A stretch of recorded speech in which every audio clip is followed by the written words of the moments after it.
Flatliners. Uh, I don't know what to say about this movie. I don't think it's terrible, but it's not good. Uh, about this movie a few years ago, not when it came out, but just a few years ago. It was like on a bin or something. I'm like, why not? Right?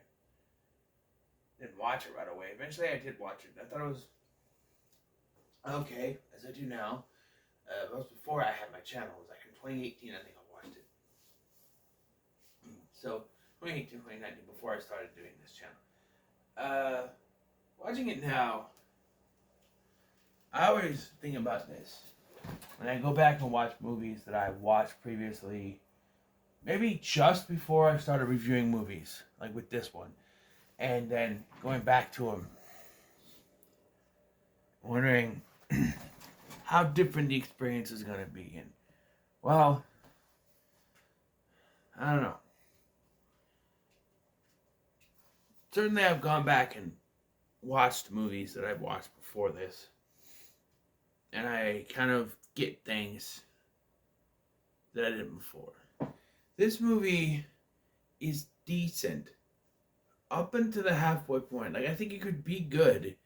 Then the halfway point, after a character dies, a character's death, things change. It becomes a straight jump scare horror thriller that kind of just tumbles its way to the end of the film. Just kind of rolls its way down to the end of the film. This movie is a bit too long. It's the same length as the Munsters movie. Albeit maybe a minute longer than the Rob Zombie Munsters movie.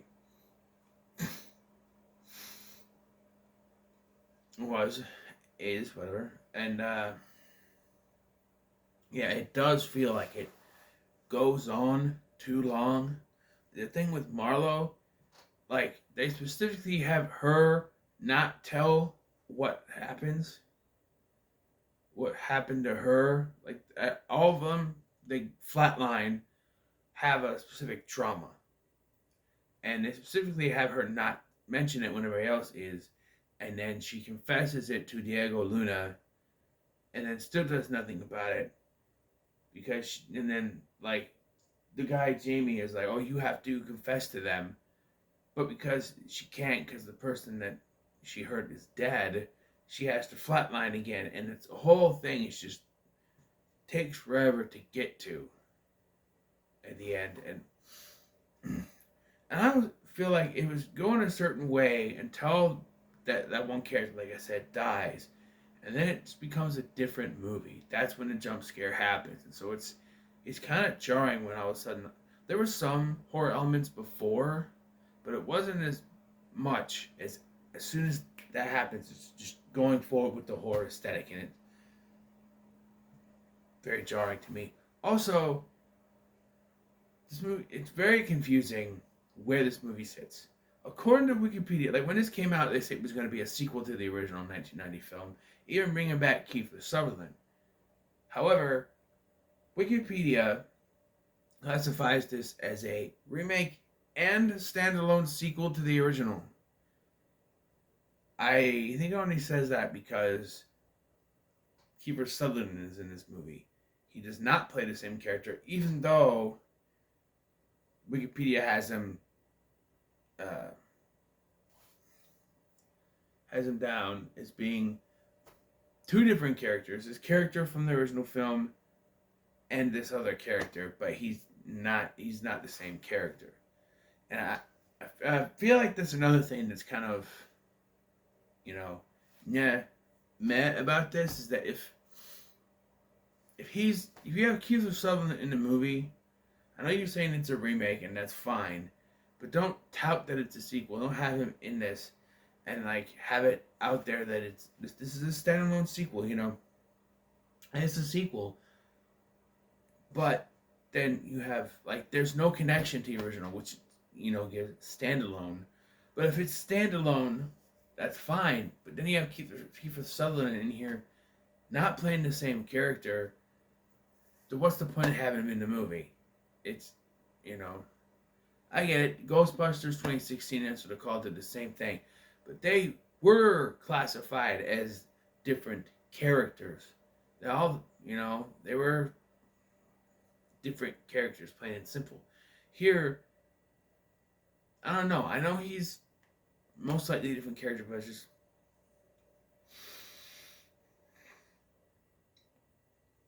it's confusing. It's very confusing. And okay, so we have our characters. We have Courtney, played by Elliot Page, as he now wants to be called, back when he was still a woman. Uh, but she, for purposes, I have to do this with actors, actresses that change their, the transition. Because the character in the movie is a she, I'm going to call it a she. Call him a she. Her a she. Okay? So she has a thing in her past. Like, it's really weird because she's billed as like the main character. We even start with a flashback of hers where she's driving with her sister, and this is the only thing in the film that feels real like a message thing, like flying into your face, is that she's driving while texting, gets in a car accident, her sister dies. It's like, okay, this is very other time. 2017 is when this whole thing started. Don't text and drive. And like, yeah. And this feels like message.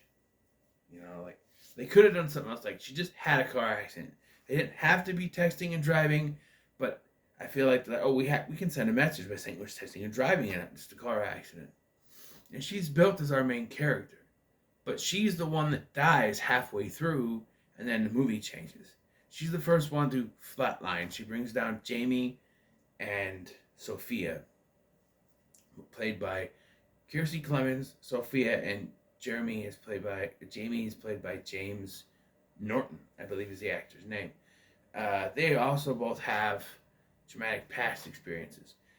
And would you know the only one who doesn't have a traumatic past experience is the one guy, Diego Luna's character, Ray, the one guy that doesn't flatline.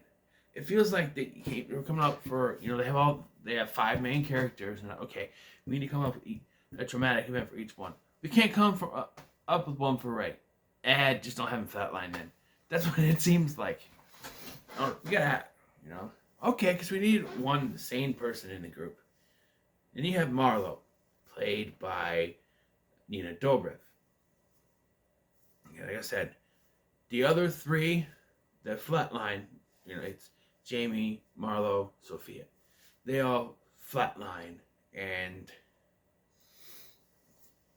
every time they flatline, they get something like,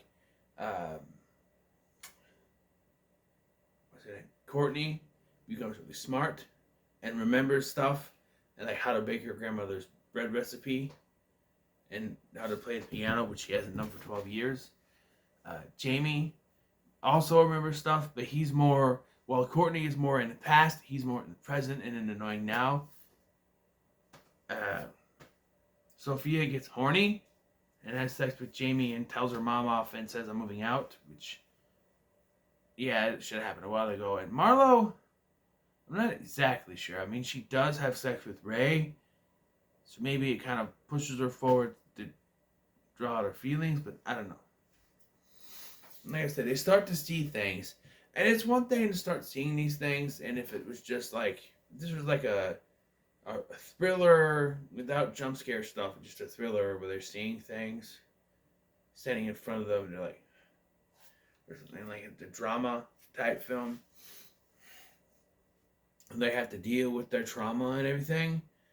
It's one thing, but like I said, there's a little bit of the scares in the first half, like something pushes Courtney off the fire escape and she dies, and then after she dies, that's when everything just goes full into jump scare city. James is seeing the dead baby that he forced his girlfriend to abort, and it's really weird because everyone is seeing people that have died. Like Courtney's seeing her sister, Marlo is seeing the patient that she accidentally killed during her first year in residency when she forgot to ask if they were on any medications, and then inject them with something which reacted to it and killed them. Uh, and not Marlo, um, Sophia. Sophia's is another one where no one died, like, but she's being haunted by the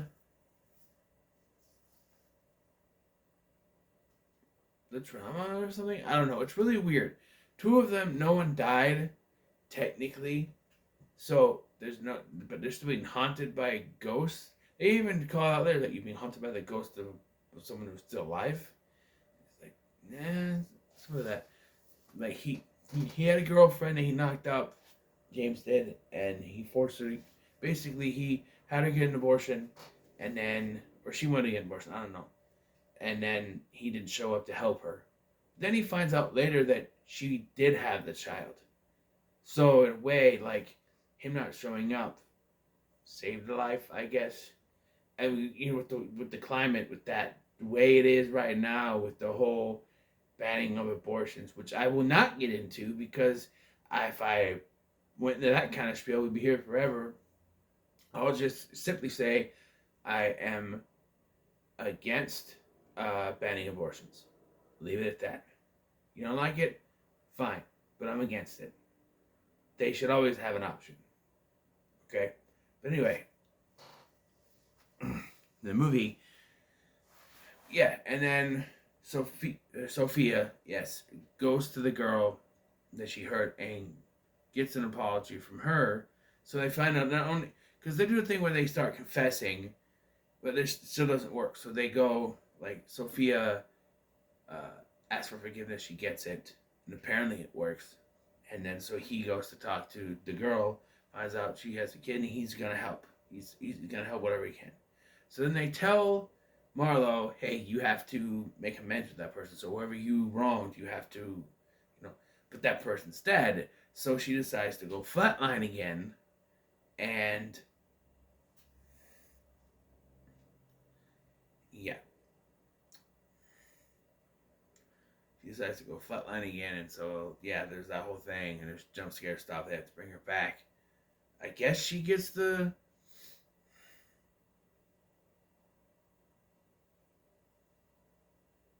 forgiveness, I guess, but there's one problem here. They don't address, like, besides like the scaring stuff. Like I said, you get rid of the jump scare stuff, you could address other things like the traumas they had, like they're seeing things, but also like, is it real, the things they are seeing? Is it like a brain damage from dying for a few minutes? What is it? You know, they just play this jump scare stuff in your face to get a cheap jump scare. This movie's PG-13, but to be fair, I don't think making it rated R would have helped anything. It's just fine being PG-13, to be honest. Yeah. I don't think it hurt or helped it. It's just fine the way it is. Um, I, on a positive note, I did like all the actors in this. I thought they were pretty good. That they had great chemistry with each other. It felt like they knew each other, which they probably didn't. I do think it. At first, I was like, how is Diego Luna, who's clearly in his mid-30s, in college? But it seems like he and Marlo are the older of the two, question mark. Even though I think Elliot Page is also about the same age as uh,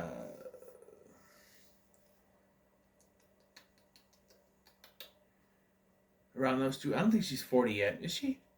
She might be my age, like 35, 36. He, sorry, he might be my age. But it's hard when you're trying to go for the movie. Is it she? Real life, is it he? So, yeah, it's very confusing. But, yeah, this was fine.